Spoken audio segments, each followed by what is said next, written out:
All and welcome to the Triple H podcast, Happy Hour Hoops, your one-stop shop for enjoying a cold beverage and listening to our ice-cold basketball takes. We got a packed show, bunch of guests, a lot of basketball to go over. The playoffs are rolling, and today, before we get into everything, we're going to go through a word from our sponsor, Manscaped. They're the global leaders in men's below-the-waist grooming and have forever changed the grooming game with their amazing products. They do not only just help with below the belt, but you can also get stuff for that upper body shave, talking chest, talking nose hairs, anything you guys may need. So go over to manscaped.com. You will receive 20% off and free shipping with the code TRAINWRECK at checkout. Manscaped.com, 20% off, free shipping with the code word TRAINWRECK. It's spring cleaning, baby, and your balls will thank you. And now that we got over our balls, let's get into basketball. As always, we got some headlines. We got some guests. Dunny and Jake, as always, joined by Meerkat, Joe Conzi Jr., and some guy named Steve. All of our Trainwreck guys are here to talk about their basketball teams. Let's do it, boys. What do we got here? We're leading off here today. This is not the note we wanted to bring Joe Conzi in on, but we have to start off with the biggest headline from yesterday. It was the Atlanta Hawks 109, the New York Knicks 107. But Conzi, I want to set you up before we get into the game, the game, how it turned out. How nice was it to see the Garden just rocking with 15,000 fans? Because it was the best environment I think I've seen sports-wise this whole past year. Well, when you guys had me on earlier, we talked about Stephon Marbury and the Vaseline incident where I think, what was he, like, eating it or something? You're talking about, like, we're so far removed from that. I'm so excited, but it was exciting because it was 10 years in the making. The whole Carmelo Anthony debacle, the whole Charles Oakley debacle, Spike Lee not wanting to come to the arena because they don't know him anymore. Patrick Ewing, if you don't know who I am, my name's in the rafters. Like, it was good to finally have a team on the court that was competitive. I mean, it didn't go the way that we wanted it to, but my gosh, guys, like, it was nice to hear, like, and from three, bang, and then you just hear the crowd just erupt. And I mean, New York fans really have it made this year because Yankee fans are saying F Altuve. Well, after yesterday's game, they're saying F Trae Young. New York's having a rough time right now with just the way their fans are acting. But like I said, man, New York forever. That my heart was just into it yesterday, and I wasn't a really good basketball player, but the Knicks I've always held close to my heart, so it was nice to see that yesterday. Yeah, the biggest sense of normalcy I've gotten since, we've been watching all these sports and everything back. Like, the playoff atmosphere has just been crazy. But he did silence them as we were going in it. Dunny, Trae Young with the floater, shaking Frankie Smokes there at the end, get into the lane, and a 109-107 win for the New York Knicks. What are we thinking about Trae Young? Like, I feel like we didn't give any really talk about the Hawks at all leading up to this. We really didn't give attention to them. Kind of were singling them out to lose to the Knicks right away. And yesterday, we didn't account for the Trae Young takeover game. We really didn't. Yeah, I knew once he got open, like, as soon as that first step past the three-point line, he was approaching that free throw line area. I mean, he draped 40 points on my Celtics twice this season. I knew as soon as he got open on that floater that was going down. I've seen it one too many times. He's so good in that area too, because I mean, if he's not hitting that floater, he's probably getting a foul call because, like it or hate it, a lot of NBA fans hate it. He's, next to Harden and guys like that as far as getting the refs to make a call. He's gone really good at that. He can, shoot upwards to 13 free throws a game sometimes. So he really had himself in the perfect position, and then he definitely silenced that MSG crowd, and it was a little corny the way he did it at the end of the game, and his post game presser was a little corny too. But hey, Ice Trae was here, and he did that. Because he is corny, bro. Anyways, Stevie or Meerkat, how did you guys react to that game yesterday? I mean, that was probably one of the better games, obviously one of the best games of the weekend. Like, how did you guys feel? Is that what you were expecting going into the game? I was a fan of the game. I thought it was a great game. There were a lot of soft calls, I thought, in that game, especially Trae Young. He only hit 1 3 in that game. He took the ball a lot of times to the rim, and it was just the littlest bit of contact the refs were willing to blow the whistle. And I I don't love seeing that in the playoffs. I wish they'd let him play a little more, be a little more physical.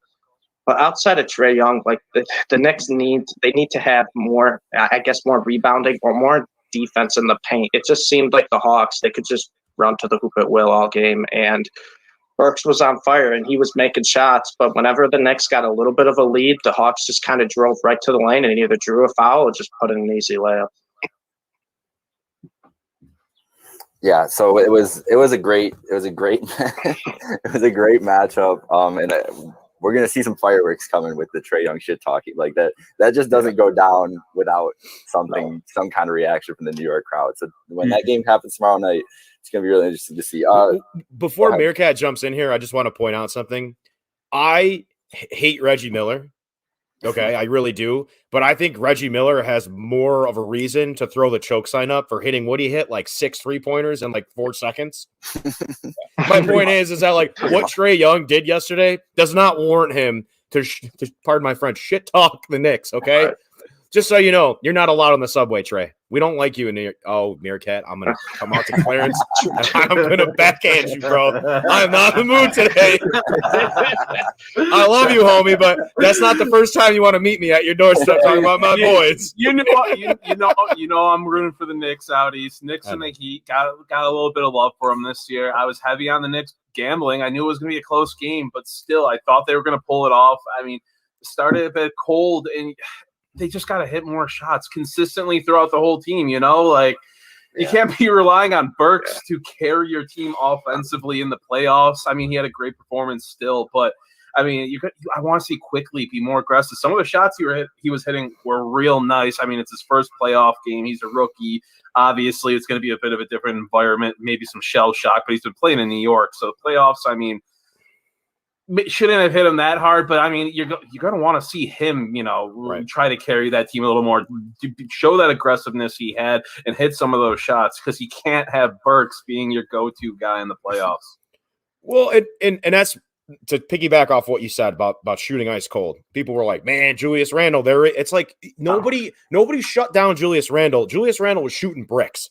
Mm-hmm. He had 24 shots. He missed 18. Like he had great looks yesterday. It just wasn't there. But despite the negative and all the stuff that happened in New York, the New York media, the one guy I was very proud of yesterday, I had tears in my eyes with this shot. Obi Toppin's 3-point shot that he had yesterday that tied it up. I think it tied him up or gave him the lead. Holy good God, that was from way downtown. And Obadiah. And Dunny, you said this before we got on here. He didn't have that shot in college. No. That should scare the NBA a little bit. I'm not saying he's going to be a perennial all-star, just a little bit. But if he can hit 2 or 3 of those in a game, well, then there you go. That's the whole point of that draft pick. But outside of that, again, RJ Barrett, I was not a fan of the whole pick. I think everybody in New York wanted Zion Williamson. That guy's got so much heart. RJ Barrett has so much pressure right now in New York because he wasn't the guy that anybody wanted. And he just continues. Fans just continue to fall in love with RJ Barrett. I was impressed with those 2 guys yesterday. I really was. Derrick Rose really stood out to me too. I mean, you just see some of the stuff he does. You're just like, I wish he never had the injuries, despite any allegiances you have to any teams, any rooting. Like, I just wish Derrick Rose never got hurt. I wish he had good knees. I wish he was healthy because the heart he leaves out on the floor, the performances he puts in the clutch sometimes, what he's still doing, it's inspiring. I love Derrick Rose. He's a big reason I'm liking these Knicks. Love you. Yeah. Mutual feelings, Meerkat. So let's move on to the next Derrick Rose. Ja Morant and the Grizzlies stole Game 1 in Utah last night. Before we were getting deep into the game, it appears came out today, and we know I love following my sourcing after the day after. Was that Donovan Mitchell very unhappy the fact that he did not play Game 1? He was not out there for Game 1 as in the loss to the Grizzlies. And the quote here, excuse my language, but we've got shit to handle. Dunny, we've been talking about Donovan Mitchell, I mean, all year long, like every time we bring up the Jazz, because this turned into a Jazz podcast for like a month straight. We're like, we just want to see Donovan Mitchell like turn into the superstar. And why aren't they letting him do that? Like, I don't know, like what, like, is this there? It comes to seem like there's a disconnect. Not that you have this inside information, but why would they not want their best guy out there to start off a playoff run that's so important to them? Yeah, so this surprised me because, as soon as it was released last night that he wasn't going to play, or yesterday afternoon into last night, I was, I kind of just thought that it was more his decision. I mean, that's usually how it goes, especially with a superstar of his caliber. Like if he's injured and he's ready to go, or if he thinks he should wait, it's kind of usually up to them when they are a superstar. But it kind of seems a little strange. Now it's coming out that I'm guessing he was asked to stay out longer because of his ankle, and they're worried about the future of this series or the playoffs or whatever. But he says they had shit to handle last night. Well, now they have even more shit to handle because they find themselves down 1-0. And this is probably one of the most motivated teams in the playoffs, if not the most motivated team in the playoffs, in the Memphis Grizzlies. So, I mean, I don't blame him for being upset. I think this is still a little weird for me as far as what is this miscommunication between the Jazz coaches, this organization as a whole, and their players. It kind of goes back to all, the beef with Gobert and Mitchell. I'm kind of getting similar vibes. It's like, does this team like each other? How, but then the flip side of that, coach of the year, probably best team in the league for almost the entire season. And then they seem to always have these little weird, altercations that are going on behind closed doors. I don't think you should be too worried if you're Utah, especially. I mean, I assume we see Mitchell back here for game 2.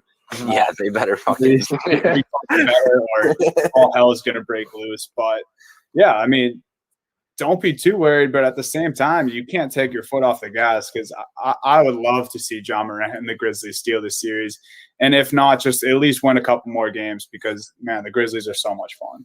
You know what I love about Ja Morant? He has like these parts of his game that impress me, and he makes it look so smooth. So, like when Russell Westbrook drives, it's aggressive, it's pedal to the metal, it's I'm in your face.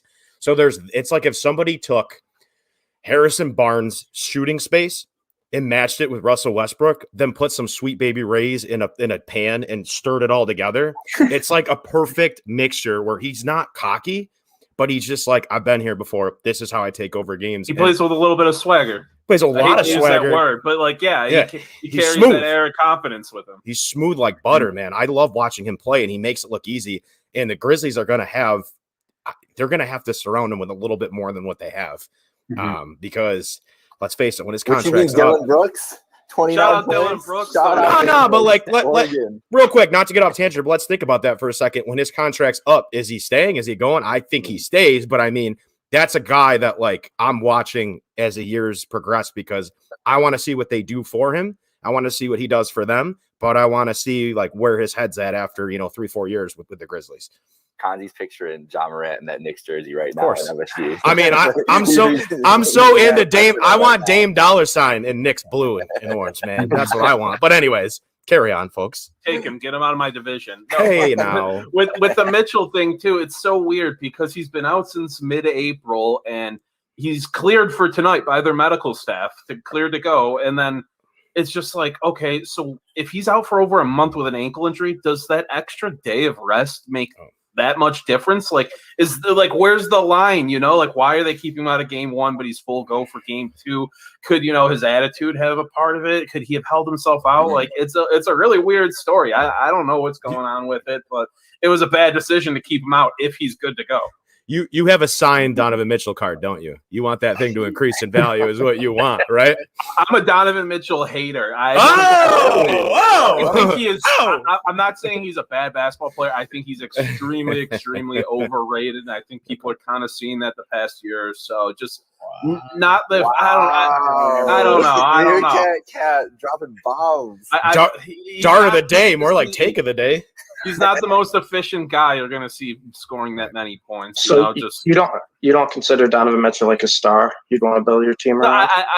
I wouldn't build a team around him. He is not a cornerstone to build an entire team around, in my opinion. I'd say he's an NBA star. He's a good player. I'm not saying he's bad, but I think he's extremely overvalued and overrated. They talk more about him than Devin Booker. Mm-hmm. Which is exactly. It doesn't make any sense to me. Sorry, my bad. I'm not meaning to like. That's so true. But I think here's the real thing. Would you rather have Ja Morant or Donovan Mitchell on your team? Oh, I think Ja. it's Ja. Ja. Question. I think it's Yeah, Ja. Ja. Question. That's Yeah, crazy. 10 times You want to know why? crazy. You want to know why? Juice is temporary, but the sauce, it lasts forever. John Morant's the barbecue sauce in the back of your fridge from 6 years ago. He's always going to be there. I feel like Donovan Mitchell. The reason I'm like torn between that question you and I brought it up in my head even, but Donovan Mitchell, I feel like would be a person that would like go out and listen to this. He'd look up his name and find that we were talking about him on this podcast and like tweet at all of us and be like, "Yo, bro." Or like John Marcus Morant Thomas listens to somewhere. jazz music before basketball games. You can tell. Yeah, Ja's the man. I love Ja. I mean, just from college days, like you said, he plays with that swagger. He's exciting. He reminds me of like a Ben Simmons light that can actually score and shoot and like carry a team. So he's just a fun guy. It's just nice having these young players. Like obviously Zion dominated the news coming out of that draft class, but Ja being what he is pleasant. And Ja's always had that kind of underdog mentality too, right? He went to college at State. You know, it's not a big basketball school everyone talks about. Everyone counted out the Grizzlies against the Warriors, and that game wasn't even, a contest with Ja. Ja kind of took that game over. And he kind of put his name out there saying, hey, I'm one of the best point guards in the league, and people just push it to the side. And he's got something to prove. And the playoffs, in my opinion, are about star power, right? The Jazz have a great team. They're a balanced team. They shoot a lot of threes. I like Joe Ingles. I like Bogdanovich. I like Gobert. Like, they're good, solid players. That doesn't work in the playoffs if you don't have that star that's willing to, take it to the next level. And we haven't seen that out of Donovan Mitchell. Ja Morant showed that, already, and he's got a whole series to prove it. If he beats the Jazz, no one's really going to question him again. I will say we did see that out of Donovan Mitchell last year. It's just that. Well, I'm saying for this year, obviously, because he didn't play game one. But yeah, in the bubble, he was. We have seen it, yeah. But even still, bubble events, I don't know how much seriously I take them at this point. Yeah, you saw what Jamal Murray did in the bubble. Like, exactly. I'm the biggest Jamal Murray guy there is, and that was a complete abnormality. Like. Well, the problem is someone tweeted it this weekend. I don't remember who it was, but they were like, "We can't count those bubble games because this is a playoff app." Like, you're seeing like how much a crowd can affect a game yesterday. Right. And let's get into it right here. Like this Suns Lakers game, that crowd, like you could tell, like in some of those moments in those games, the Lakers were still rattled, and not in ways that they were in the bubble. Like I felt like in the bubble they could kind of get themselves out of situations, and there was no chaos. And some of like the guard play was really erratic yesterday for the Lakers. And Dunny, LeBron, maybe we've seen a lot of great flops from LeBron James over the careers. I think there's probably a highlight reel long enough that we could just see of his flops, maybe to match his dunks even, honestly. But yesterday, that might have been top 5, Dunny. I don't know. Might have been up there. Yeah, so the Knicks kind of a shocking loss, the Jazz kind of a shocking loss, but the biggest loss of the weekend was LeBron's dignity, because that shit is gone. Braun with just absolute horrendous flop. I mean, it was bad enough in the play-in game, dude. Like it looked like his soul left his body after he got poked in the eye, and then you see this shit with like CP3. Like he's trying to make it look like what Kelly Olynyk did to Kevin Love is what CP3 did to Braun. Like, dude, he is literally like David and you are Goliath. Like. Don't do that. Like you and CP3 are best friends. You guys know your strengths. You're twice the size of him, and you're LeBron James. Like it's tough, dude. He is great in this. He's probably going to be the GOAT one day. I'm still, that guy who's MJ is my GOAT. But I mean, that's besides the point. I think the flopping's got to stop, especially if you're going to, 7 seed, but you're still the favorite to win the championship. Not worried about the Suns, and then you take. It's surprising it was only a 9-point loss. It looked a lot worse if you were watching that game, and then you have this flop, and you're all over the internet for the wrong reasons. I don't know. As a basketball fan, I'm kind of sick of it, and it's just not a good way to start the playoffs if you're LeBron James. If LeBron's been flopping like that his whole career, I can only imagine what it's like when he has a cold. You know how like they'll be like, oh, when men have a cold, they're like on their deathbed. Like, could you imagine LeBron on his couch when he's like, yo, I'm not feeling well. Like, but you know what kind of cracks me about the Lakers? I think I'm starting to see that Frank Vogel Pacers coaching style, where when the Pacers had all those great players, they had erratic guard play. They're big guys. They went cold. Like, that's what we're starting to see from this Lakers team. I'm not counting them out. I'm not. But this team needs to really dig deep and figure it out because there's no reason that they should be looking the way that they do right now. There's no way. I mean, it makes no sense to me. And like you said about LeBron, flop or not, the guy has the ability to take over a game, but it's ridiculous with that lineup has. But Frank Vogel needs to figure it out. The other thing I was going to say too, guys, I want to pose the question: who wins the Academy Award? LeBron's flop, Chris Paul's little floppy thing there, or D Wade in a wheelchair in 2011? Go. Because I'll tell you what, I respect D Wade in a wheelchair. He's my favorite player one of my favorite players of all time, more than I respect LeBron and Chris Paul for what that was. Because when Chris Paul fell down, I said, "We're State Farm." That's a great State Farm commercial. Like that's like players insurance right there. But yeah, who wins the Academy Award? Who you picking? Who's number one? I got LeBron James. LeBron James flop goes 1, Paul 2, and D Wade 3. Paul Pierce having to go to the locker room to take a dump too was my fourth. So yeah, it's always LeBron though. Monster put it perfectly in his little rant today. It's because LeBron's 280 pounds of muscle, and this guy falls when he gets touched by these tiny point guards. It shouldn't work like that. Like, LeBron's acting, he's already a Hollywood actor, but he's going to get another gig with this performance. It's ridiculous. Like, LeBron's one of the best players we've ever seen. That much is obvious. But I can't stand when he acts like he dies every time he gets fouled. It drives me nuts. It doesn't even faze me anymore. Like, I was in a group chat with a couple of my buddies who've been Cavs friends our whole lives, and my one friend's like, "Bro, he looks actually hurt." I'm like, "Really?" I'm like, "You really think he's hurt?" I'm like, "I guarantee you he's back on the floor in 2 seconds." And what do you know? He pops right back up and gets out there. I mean, Meerkat, like, let's think about this. You watch a lot of Premier League soccer. Like, when those guys fall, it's a flop, but they've also been running for like 3 hours straight without stopping. Like, LeBron stops every 3 seconds to the foul line because he flops. Like, he should be well rested. Yeah, no, fuck LeBron James. I respect his greatness and what we witnessed with him playing basketball and all that and what he does on the court. But as a fuck LeBron James. If you're a LeBron fan, what are you doing? Like, other than being a basketball fan, if you like LeBron as a person, like, reevaluate yourself. Seriously. I did not see that coming. I'm sorry, guys. I didn't know it was going to go off the rails.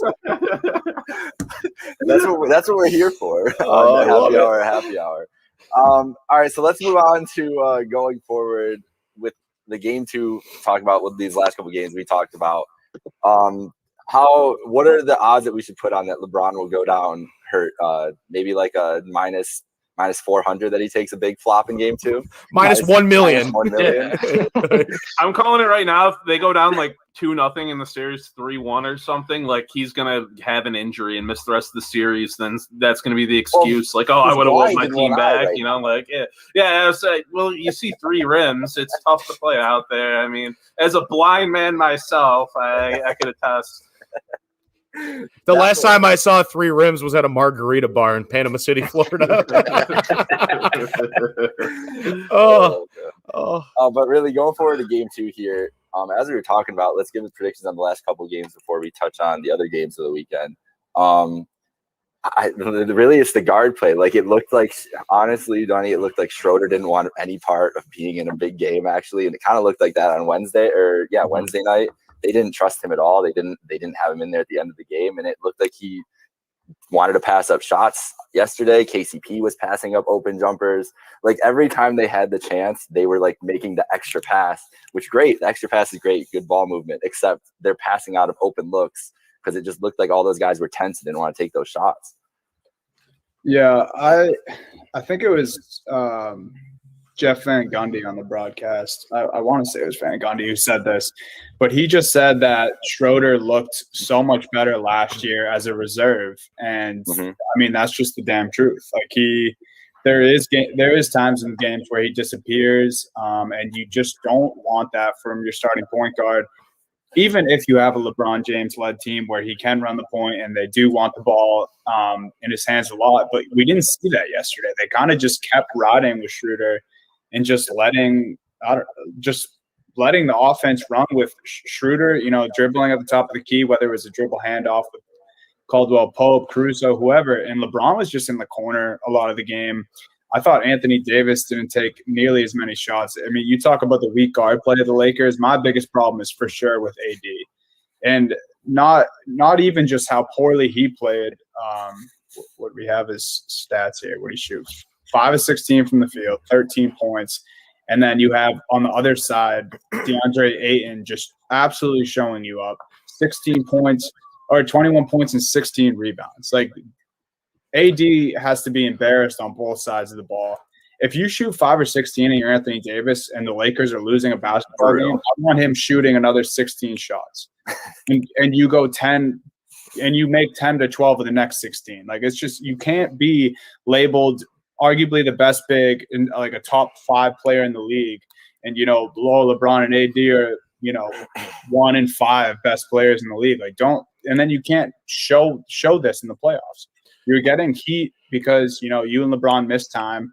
And look at what the Lakers did when these two missed time. They kept the number 1 rated defense in the entire league. The record wasn't great, but, I mean, you lose these two guys, and they stayed about 500 without them. I didn't like the showing at all from the Lakers, from top to bottom of the roster. And then, obviously, you got to hone in on AD and Braun. But don't you think, and this is just – and I agree with you. I 110% agree with everything you just said. But do you think that AD's problem is that he's unsure of himself because of the injury? I mean, what they were saying about, was it his knee or was it his Achilles? I believe it was Achilles. Yeah, it was his Achilles. Achilles, right. So, for example, not to bring my personal stuff in there, but like right now I have like a little bit of like a bruised heel, but I thought it was like an Achilles for a while. So it was hard to go like 110%. And sometimes I wonder for him if he's not able to, if he's a little hesitant on putting his weight on that, really driving into, to those guys, but because it's not the same AD we've seen. And I don't think it has anything to do with how much he's making, who he's playing with, but I noticed some things with his game where he's not as quick. He's not as elusive as he usually is. He's not as dominant. So I don't know if maybe he's got a head game going on where, man, if I go too hard, I might, because KD going down with his Achilles a couple of years ago. I mean, that's not an injury that you want to take lightly. So I wonder if that has something to do with it. I really do. It'll affect your game and your psyche. And man, all it takes is one bad bounce left or right, and he's done. So I wonder if that has something to do with it. Okay. The only thing I will say to that is he played 38 minutes. So if it is an injury thing and, he's worried about himself and he's not expressing it to the team, then that's on him. And if the team knows and it is a nagging thing, then you shouldn't be playing Anthony Davis 38 minutes in game 1. But if it's an injury, that is tough, and I hope he can get back to his regular form. If not, I mean, and if it is, and I knew that, I think it's a little irresponsible. But LeBron seeing triple rims, AD's leg, pets' heads are falling off. People are flopping. What is this? The MLS? LeBron's got so many excuses for this year. If he wants to use that's the thing, and that's what I wanted to come back around to, where we started this conversation, is that the flopping, the 3 rims the other day, this whatever he did yesterday, like he knows how to set this shit up so that he can be like, it was just a rough year. We came off a quick year after winning a title. It's all set up for them where they don't have to disappoint. AD, Kanzi, I didn't even think about the injury, honestly, and that's a good point. But I've seen a lot of these games from AD in the past before too, so it's just I would like to see. I agree. I honestly think it's been bothering. He's had one dominant game really since he came back from injury, and I think that I agree with you, because it seems like he's been a person that's had trouble in the past just gaining that confidence in these situations and sometimes in these matchups. I also want to give credit to DeAndre Ayton though, because the way he played yesterday was just unreal and not what I expected from, a second-year guy in his first playoff appearance. Not that I thought he was a weakness. I've always liked DeAndre Ayton, but I was just unsure of what he would do. But he was the best player, the best big on the floor the whole game. And that's not really hard to say outside of AD, though, because I think another one of the biggest problems for the Lakers that they are going to have to figure out is the center rotation going forward, because Drummond is just lost. Like, Andre Drummond's just a lost puppy out there. They don't want to play Marc Gasol, which I understand that too. And Montrezl Harrell had an effective offensive game, but he's not going to help defensively at all. So it's just they've got issues that I don't know how they fix yet. So it'll be interesting to see the adjustments from Vogel going forward. So let's touch on here Game 2 predictions before we move on to the other series. Hawks and Knicks go around the horn. Meerkat Cat, who do you got going for Game 2? Knicks. I think they clean up their game. I think they get a little more consistency, figure out those rotations. Like I said, you're going to have guys like Quickly who just had their first playoff game in the Garden in front of that crowd. It's going to be a bit of a shell shock, even if they're rooting for you. I mean, Trae Young, he's incredible, but I think it's going to be a close series. But I like the Knicks. They're going to get it together. They have to. Kanzi, do I even have to ask? Knicks by $1 billion. No, there we go. Shout out, brother Bill, my homie. No, but I mean, look, there's some things like Meerkat said they have to clean up, but we shouldn't panic. I don't think there's any reason to panic. You know, you're talking about a team who was up there in the top 5 in defense. You're talking about Julius Randle, who at one point, the MVP chants were being shouted through social media and even like before pregame. I mean, Randall's been an incredible asset to this team, but I think my sleeper guy that's going to start to take over in this series, everybody hold tight here for a second. I think Obi Toppin is going to etch his name into Knicks folklore, Knicks history this series. I think he's a guy that, you know, showed me a few things and he needs to get a little bit more minutes. But I think he's going to be a guy that really takes over. Manuel Quickly too as well. But don't be surprised if you see a lot from Derrick Rose, because I think this is it for Derrick Rose. I'm not saying this year, but I think this is the part of his career where he knows he needs to start, you know, to kind of solidify his legacy per se. Right. I think he has to do something here.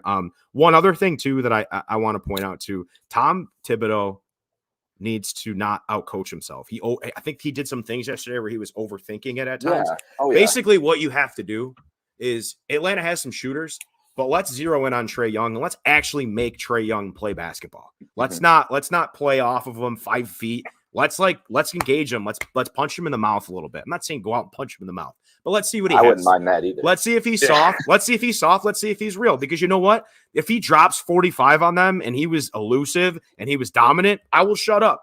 But until then, punch him in the mouth right off the bat and hit him hard in the paint. Take as many fouls. Put your bench out there to just literally take him out. See what happens. Yeah. But they have to pepper him a little bit if they're going to want to win this series. But Obi Toppin's my sleeper guy that's going to take over and propel these Knicks to a series win.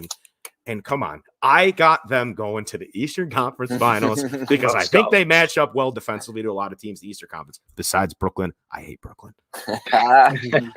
No, but I'm with you about Tibbs overthinking it too. Like that's what I was talking about, the Nick Lakina like defensive assignment in that game. Like dude hasn't played consistently all year, and then in the biggest play of the season so far, you're going to put him one-on-one with Trae Young. Like it's just why. Like let's make it simple and get here with what got us here.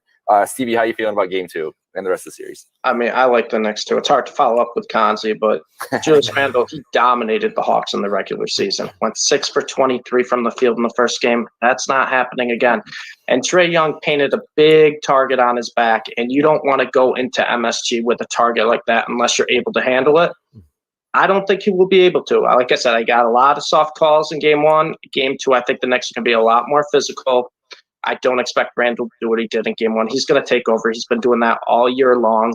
And the crowd is going to be in Trae Young's ears the entire game. I mean, they're going to let him have it. He wanted to be the enemy. Good. You're the enemy now in Game 2 in MSG. Let's see how you do. Yeah, John Rocker.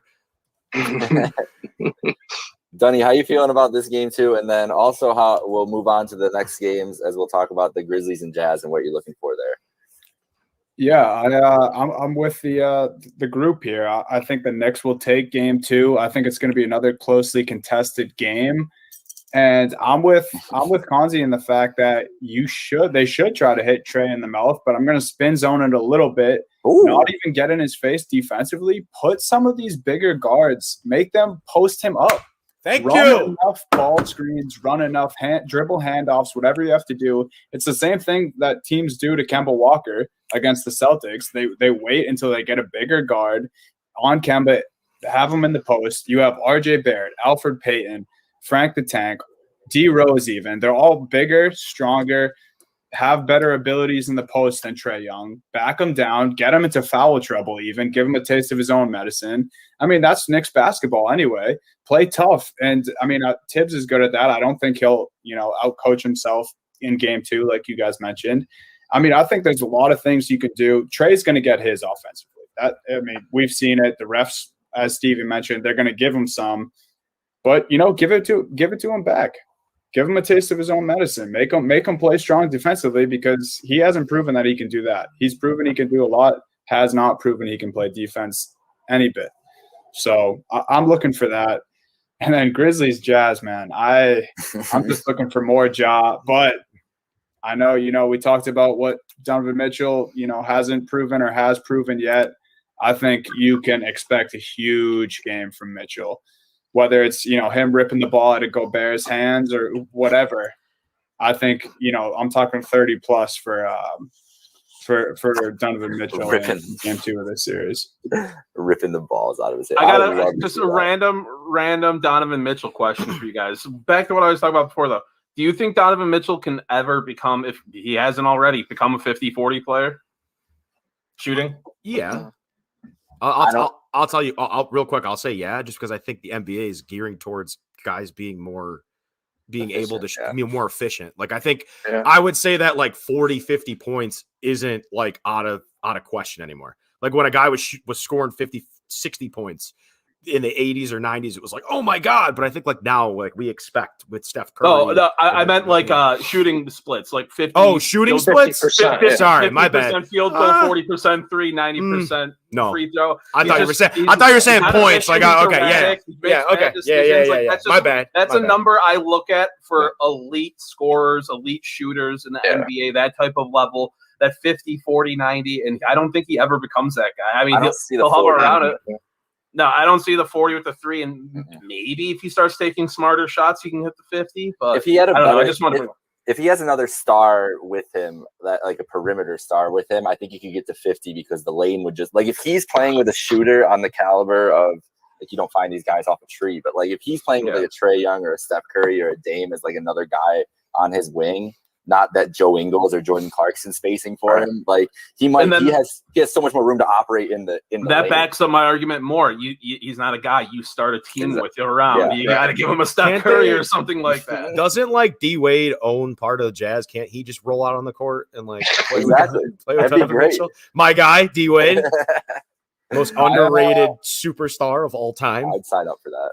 I might be devil's advocate a little bit here. I don't know if he could do 50, 40, 90 because nine guys have done that ever. 12 times it's happened. 9 guys have done it. I think he could get the 40, 90. I like his jump shot. He's still super young. It has a lot of volume. He can hit from deep. I don't know if he'll ever be able to do the 50% because we don't know if he needs another guy, if he needs to be the second superstar. But right now he's the Jazz's superstar. I do put air quotes around that because we're not sure if we're labeling him that yet. But he shoots a lot. I think too much to be that efficient where he shoots 50% from the field. I could see the 40 and 90 though. Yeah. All right, moving on to a guy we know is a superstar and a face of the franchise. Stevie, I'm coming right to you for Luka Doncic. On Saturday against the Clippers, 113-103 Mavs. How did you feel watching Luka? I don't know why. Again, the same thing with Trae earlier. We didn't think about this option as much with Luka, but just showing that he's ready for these moments. Well, what I said, I think on the play-in show when I kind of briefly talked about the Mavs, Luka showed us a glimpse of this last year in the bubble when they played the Clippers. He stole a couple games from him. He played great. And he has the confidence. And Luka Doncic is, as you watch, the Clippers have a great defense. They could not guard him with one guy. They had to put, 2 guys on him at all times. Luka was still hitting threes. I believe he hit 5 threes in the game. And he's one of those few superstars that just make everyone around him better because he's such a good passer. And I don't love LeBron, but Luka's play style is very similar to LeBron and to where he just draws in the defenders and you got a guy wide open. And they got to make the shots. And that's tough because the Mavs role players are a little questionable at times, very inconsistent. But if the Mavs lose this series, it will not be because of Luka Doncic. And everyone talking up the Clippers before the year, I was kind of more on the like, hey, Luka's going to make this a series. We saw what he did in the bubble. He's going to do it in game one, and he made some incredible shots, but even better, just playmaking from Luka. And that's what I've seen all year, and that's what I expect to see going forward in this series. Real quick, I just want to point something out. How lucky are the Mavericks to come off of Dirk Nowitzki and then getting Luka? Yeah, it's just like, hey, welcome. We just got another franchise player that can just do everything Dirk used to do and could potentially be better. Like, and I was a huge Dirk fan, but like, that's incredible. You did like, what a great pickup. What a great pick. Similar to Dirk, Luka's a guy I don't think anybody can hate. It's hard to hate him, just his personality, the way he plays. I mean, Luka's a goofball. If you ever see his like post-game interviews or just on the court when they talk to him. And so he's a guy for me, very easy to root for, and I will absolutely be rooting for him over the Clippers for this series. Yeah, I think we can all agree that it's just a blast to watch Luka play. How are we feeling about the Clippers? Anybody ready to jump back on the Clippers bandwagon while they're down? I'm not too worried about the Clippers. I mean, I don't know. I mean, I'm not saying they couldn't lose this series. I think the Mavericks could absolutely get it done. I don't think it will be easy, though. Like, definitely not a sweep, definitely not 5 games.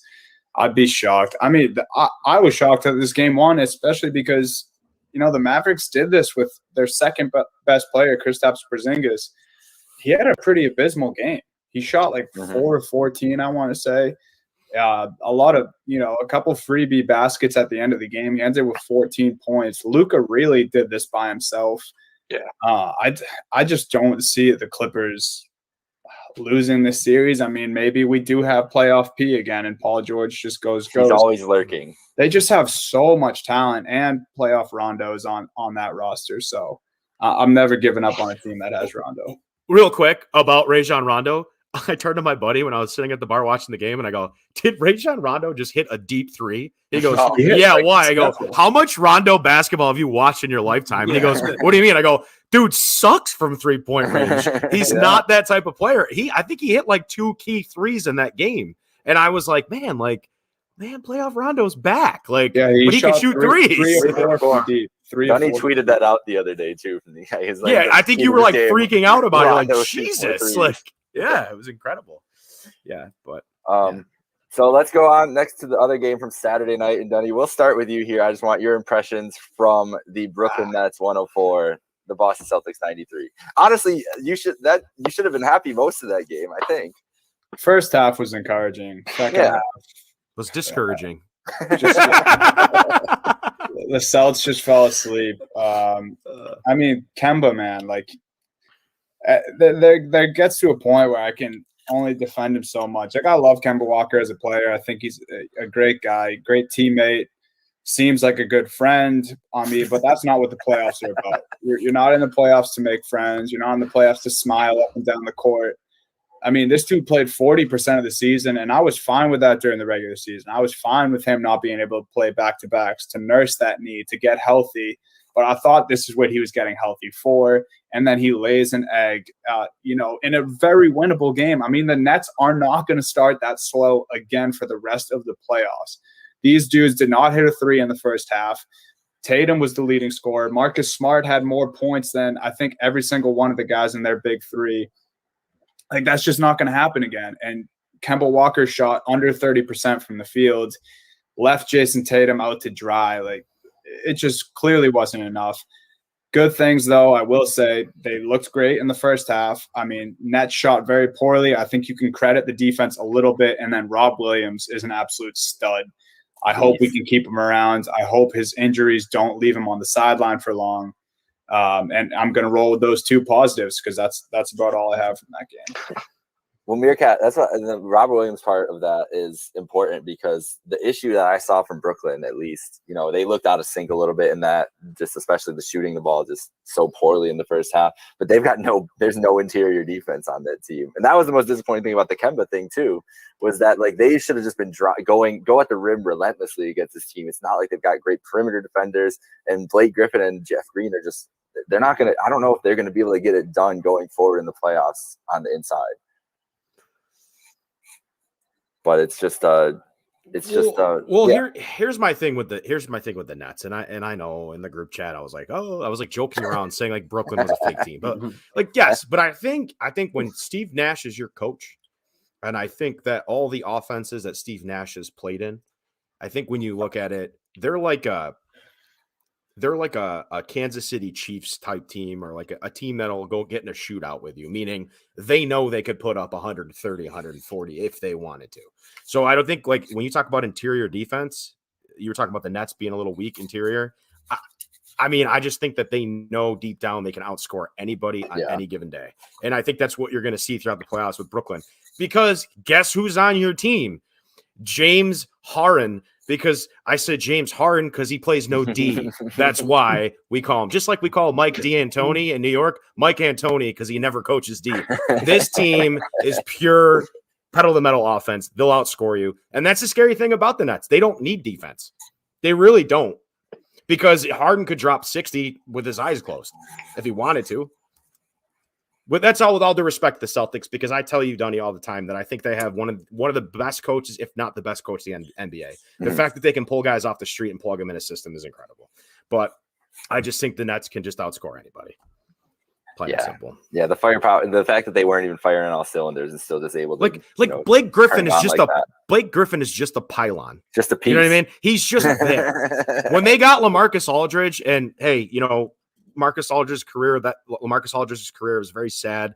Another one of my favorite players that played with Dame Dalla. But you look at that, those guys they were bringing in were just stanchions, just guys to stand in the paint to act like they were playing defense. They weren't really going to do anything. Blake Griffin is not, in my opinion. Blake Griffin is like, I'd say he's got maybe 2 years left, tops. Yeah, he's not playing very well, in my opinion. I don't really like Blake Griffin, but my biggest takeaway from this game one, though, is if the Celtics can win 1 or 2 games, I think they're totally in contention for the series, because Brooklyn doesn't have a bench. And you saw these guys. You saw Durant play 40 minutes. Joe Harris play 37. Kyrie 37.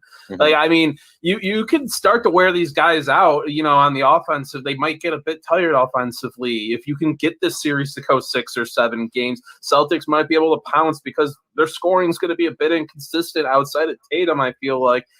I mean, Evan Fournier, too, just got to cut that hair, man. Yeah, bro. Real quick, one more thing I'll say too, about the Celtics. I mean, if you can get that going and you start to pick up some momentum, that team's really good. I mean, you look across the board on that team. Getting Tatum back in the lineup was the best thing that could happen. But I think they're better coached. I think Nash gets a little too ahead of himself sometimes. But again, it is the Nets. I mean, they are. Yeah. They have Kevin Durant. It's like, who I will argue. I mean, I said Steph Curry's the best pure scorer, but then I was like, oh shoot, I probably shouldn't have said that, because Kevin Durant's up there. Unstoppable. He's probably unstoppable. Literally unstoppable. So he could win it himself, I think. Yeah. My last piece of encouragement for myself and the Celtics before we move on to the next game is they lost by 11 points, and Tatum shot 30%, Fournier shot 30%, and Kemba Walker shot 31%. So I was wrong before when I said he shot under 30, just over. But, I mean, those are going to be your 3 top scorers for the series. Only lost by 11 to the juggernaut that is the Nets, and those guys shot very, very poorly. So, I mean, if you can be encouraged about anything moving forward, is that those 3 guys probably won't shoot that poorly next game. You also have to mention, too, though, that the Nets' big 3 were 5 of 24 from 3. And although the Celtics, they're a great team at defending the perimeter, it's highly unlikely Kevin Durant's going to go 1 for 8 from 3 again. It's highly unlikely that, Durant, Harden, and Irving combined are going to hit just 5 3-pointers. Yep. We'll see. I'll be ready. We'll see going forward. So last game we touch on here, Philly beating the Wizards 125-118. Any reactions to that? I feel like that was pretty much expected how it goes. Tobias Harris, though, done 37 points. That was pretty impressive. It just doesn't – I don't know if the Wizards can guard these guys. Wizards covered. They did cover. I just want to say, and this is my only thing I'll say about this series, it's like the NBA took a piece of crap and wrapped it in bacon, and tried to make you eat the. I hate both those teams. They're so boring. Yeah, it's not an interesting series, overall. Oh, and by the way, Duddy, did anyone fade you? I hope everyone did. I took Brody's points. I think it was 24 and a half or 22 and a half, something like that. He did not reach that mark. I thought he would be a little more fired up. Westbrook looked slow, man, in that game, in that Wizards Philly game. I thought they would have a lot more firepower. Beal and Westbrook both, looked just a step slower than everyone on the Sixers. But this first game might be a reality of this series. The Sixers are 1 seed for a reason. They do have that guy named Joel Embiid. Not bad. Could be a long series for the Wizards. The Wizards have no one to stop Joel Embiid. That's the thing. Down low, they have nobody. Who's going to match up with them? Len Lopez? That's not happening. Mm-mm. Yeah. Somebody put in a Reddit thread that the only way they can stop him is the federal government saying it was like the worst take ever. It was like Washington D.C. Supreme Court be the only thing to take him down, and I was like, "Oh yeah, great, awesome!" Like that was just so terrible, like just so terrible. Nation's capital. My only take from that game was just Bradley Beal charging a wide open basket with no one defending him to dunk in the last 10 seconds to cover for me. So Bradley Beal. I love you. He knows. He does. True degenerate. He knew. He's like, I'm either fucking over a lot of people or helping out a lot of people. He's like, it doesn't matter. No one's guarding me. I'm gonna screw you, Vegas. He threw it down too. It's like, bro, you might get hurt. What are you doing? No, he's out here for the degenerate. Shout out real one, Bradley Beal. Love to see that. All right, so the other 2 games that happened these game 2s will be happening when this gets released tomorrow. So the Bucks won game 1 over the Heat, 109-107. So we'll start there. Meerkat, we'll go around the horn. What is our headline on Tuesday morning and Tuesday today when you will all be hearing this from Bucks Heat game 2? Bucks, ... frauds? That is your headline. And the Miami Vice Daily Central News, whatever the hell they got down there. I mean, they just didn't. I don't know what they did at the end of that game. I mean, Jimmy to tie it up, that was awesome. I mean, you see him in the post there. He's backing down, and it's a lot of other guys are going to keep backing down or try to work something to shoot from right there. No, he takes it outside real quick, reassesses, charges, and gets his shot. But other than that, I don't know, man. He wasn't too great. You got to keep feeding Dunk. I mean, he was eating. And that last shot, they forced it to him in the corner. He doesn't even get the shot off. I thought they were going to try to fool with the Butler fake or get the dunk. I don't know what they were doing. Tyler Herro, end of the season, last 2 months, has been shooting great for them. Just forgot how to play basketball after, taking the world by storm last year. Sorry, buddy, but I think that he can get it done. It was a great game. I think it's a great matchup. Bucks are definitely improved with Drew Holiday. He's a big difference maker for that team this year. Chris Middleton didn't completely shit himself like he likes to do in the playoffs. So, I mean, that's a factor too, but I think he can still do it. Kanji, what's your headline? Eric Spoelstra, greatest coach ever. I shouldn't have a soft spot for the Heat based on previous history the Knicks and Heat have, but over the years with how bad the Knicks have been, I grew a liking to the Heat solely on the purpose of Eric Spoelstra, because you guys know I talk a lot about sports psychology in our groups. I always take the sports psychologist standpoint, and I think Eric Spoelstra is a hell of a coach for 2 reasons. One, he was a video like intern with the Heat and worked his way up. But the guy knows basketball. He knows what works and what doesn't work. And when he had those Heat teams with Bosh, Wade, and LeBron, he was able to mix and match their minutes so that they weren't at each other's throats. That first year they lost, whatever. We'll throw that in the air. But what he was able to do consistently with those teams was great. Now fast forward to the Jimmy Butlers, the Tyler Herros, all those guys. He's doing such a great job managing their minutes, but what he's doing the best is he's letting Jimmy Butler be himself. I think each coach that's ever coached Butler has not let him be himself, and Spoelstra's the first coach in his career that's actually let Jimmy Butler talk the talk, walk the walk, and let him play his game. He might not be a cornerstone franchise player, like, he might not be a Steph Curry. He might not be, a Dwayne Wade or a LeBron James or an AD or whatever. But what he is he's perfect for that system. And he's a step above everybody else in that system in the way he plays in his IQ. I think Spoelstra does a great job. So that's my headline. I really like that Heat team. Also, too, the Bucks. Like, I don't hate Giannis, but like outside of Giannis, who do they have? It's it's Middleton, It's but he's so Middleton. inconsistent. Okay, yeah, right. And, That's and right. then there's Right. Drew. With, we got to and Drew can. ourselves of it. Another thing with Drew too, it's a consistency thing with him. If he's able to make the shots, if he's able to do what he's supposed to do, and he did in game one enough. And Middleton looked pretty good, but I don't think you're going to get that out of Middleton every game. You're not. No, we haven't seen it before. Stevie, game 2 headlines. What are you thinking? Heat even it up 1-1. I really think It was so simple. No drama. Heat even it up 1-1. We heard it here. Some guy, Steve. I really think that's what's going to happen here. Is just Middleton, to your point, Meerkat. He's not a really good player in the playoffs, and